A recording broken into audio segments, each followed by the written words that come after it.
Abra a Bíblia, Eclesiastes, capítulo 12. Glória a Deus. Eclesiastes, capítulo 12.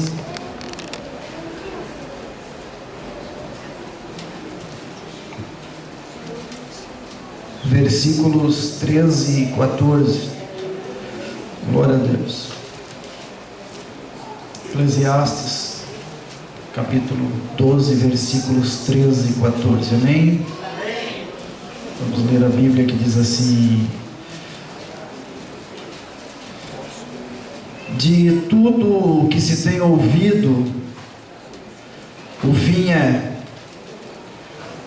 teme a Deus e guarda os seus mandamentos, porque este é o dever de todo homem. Porque Deus há de trazer a juízo, glória, toda obra e até tudo o que está encoberto, quer seja bom ou quer seja mal. Amém?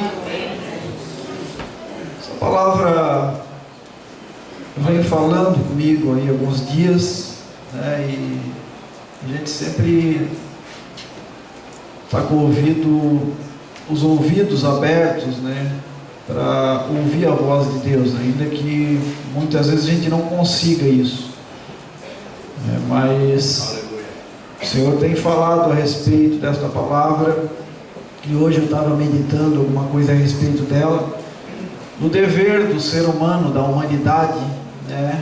Qual é o nosso dever como cristãos, como seres humanos?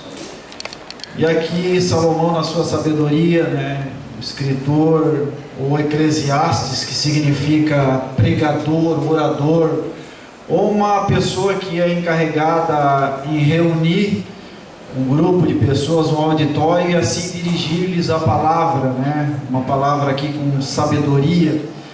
E a gente percebe que todo o livro de Eclesiastes, ainda que escrito mais na experiência de Salomão, na sua idade mais avançada, a gente entende ele como uma espécie de discurso consigo mesmo. Era o próprio pregador, o próprio orador, discursando com ele mesmo, com a própria vida, com a experiência que ele teve em toda aquela jornada, aquela caminhada, aonde ele entende, através de Deus, que existe um ciclo para todas as coisas na face da terra. Existe o ciclo da vida, que vai do nascimento, da infância, da adolescência ou da pré-adolescência, da adolescência, da juventude, a velhice e a morte. Ninguém pode escapar disso, né? E qual é o sentido disso tudo? Existe um ciclo para a natureza e ninguém pode mudar. A palavra diz que é eterna, ainda que eu morra, que eu faleça, né? E cumpra o meu ciclo de vida aqui na terra como criatura, como criação, como salvo. Mas o sol vai continuar nascendo, vai continuar se pondo, as águas do rio vão continuar embocando, que se diz, eu acho, né? Ou indo para o mar, né? Escorrendo para os mares, e nunca se enche esse mar, mas toda a água do rio vai continuar ali escorrendo para o mar. O vento vai para o norte, vem para o sul, vai para o oeste, vai para o sudeste, não importa, mas ele vai continuar, ainda que a gente parta dessa terra. Então esse pregador, esse escritor, esse orador, ele começa a questionar tudo isso. Ele fala sobre o ciclo das funções da natureza, da vida. Ele entende que existe um tempo, um propósito, um tempo determinado por Deus para todo propósito debaixo do céu. Existe o tempo de sofrer, de se entristecer, mas existe o tempo de se alegrar, de glorificar, de exaltar. Existe o tempo de se aborrecer. Existe o tempo de morrer, existe o tempo de viver, existe o tempo de plantar, mas existe o tempo de usufruir da plantação. Ele chega a dizer: olha, se tu plantar duas sementes, não se preocupa, se uma morrer e outra nascer, planta, porque o crescimento vem de Deus. Planta, faz a tua parte. Aleluia. Planta, tudo que vier na tua mão, ele fala também, faça conforme as tuas forças. Se vem, faz.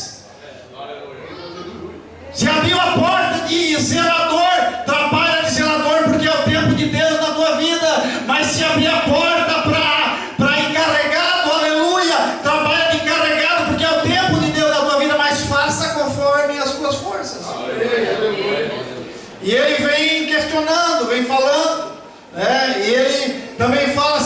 esforçou, se tu trabalhou, se tu granjeou, se tu plantou, colhe aquilo que tu plantou. Usufrui daquilo que tu plantou. Se alegra, aleluia, dos teus bens, do dinheiro que tu ganhou, mas usa isso também para benefício das pessoas. Glória a Deus. Aleluia. Mas no final de tudo ele diz que o fim é temer a Deus e guardar os seus mandamentos. Porque tudo isso que é secular nunca vai conseguir preencher a nossa vida por completo. A gente muitas vezes busca uma resposta para a vida, para os acontecimentos, para as decepções, para as alegrias momentâneas. E se a gente perceber, vamos pegar aqui a riqueza, que ele fala muito também na riqueza. Se a gente perceber a riqueza, por exemplo, uma pessoa que é abastada, né? Ela foi abençoada, ela tem muita riqueza, ela tem muito dinheiro, ela consegue contratar empregados, ela consegue ajudar outras pessoas, ainda que ela tenha muito dinheiro, ainda que ela tenha muita riqueza, ainda que ela usufrua de tudo que existe de bom nessa terra, ainda não vai ser o suficiente para preencher a totalidade da alma do ser humano, do espírito do ser humano. É somente Deus que faz isso com o ser humano. Ainda que nós queremos compreender a nossa existência na totalidade, foi nos antecipado aqui que em parte nós conhecemos, em parte nós profetizamos, mas quando vier o perfeito, aquilo que é em parte vai ser aniquilado, e nós passaremos a ser conhecer como nós somos conhecidos. Porque mesmo que eu queira me conhecer hoje na minha totalidade, eu nunca ia conseguir, eu nunca ia compreender. Mas quando vier o perfeito, nosso corpo for glorificado, aí nós vamos passar a compreender a nossa vida como o Senhor compreende ela na totalidade. Não te preocupe em excesso em compreender as coisas, as questões da vida. Deus nos conhece na totalidade. E naquele dia, se nós guardarmos os mandamentos do Senhor, temer a Deus, aí sim nós vamos ter resposta para todas as coisas. Amém, irmãos? É naquele dia. João, quando escreveu o Apocalipse, no 3º capítulo, na carta à igreja de Filadélfia, no versículo 11, ele diz: eis que venho sem demora, guarda o que tu tens, para que ninguém tome a tua coroa. Aleluia.